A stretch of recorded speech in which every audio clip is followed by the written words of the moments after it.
আমরা বাঙালিরা এই জানুয়ারি মাসটার জন্য সবসময় অপেক্ষা করে থাকি, কারণ এই মাসেই হয় পৌষ সংক্রান্তি বা মকর সংক্রান্তি। তাই এই উপলক্ষে আমি আর মা তৈরি করলাম পাটিসাপটা। প্রথমে একটা বাটিতে সুজি নিয়ে সেটা ভালো করে ম্যাশ করে নিতে হবে। তারপর দিলাম স্বাদ মতো নুন, 2 চামচ চিনি, পরিমাণ মতন দুধ আর চালের গুঁড়ো। তারপর ব্যাটারটা ভালোভাবে মেখে নিতে হবে। শেষে দিলাম ময়দা আর আবারও ভালো করে মিক্স করে নিলাম।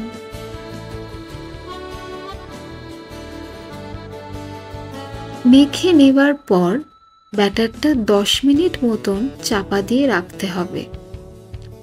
এরপর একটা ননস্টিক প্যানে অল্প করে অয়েল ব্রাশ করে ব্যাটারটা প্যানে ভালো করে ছড়িয়ে দিতে হবে।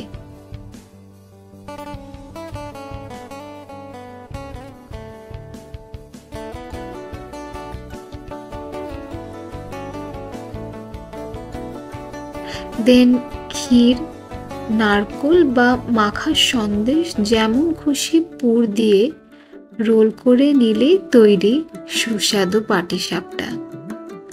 খেতে কিন্তু দারুণ হয়েছিল। আর আমার ভিডিওটা ভালো লাগলে সাবস্ক্রাইব করতে ভুলো না। নেক্সট ভিডিওতে দেখা হচ্ছে। বাই।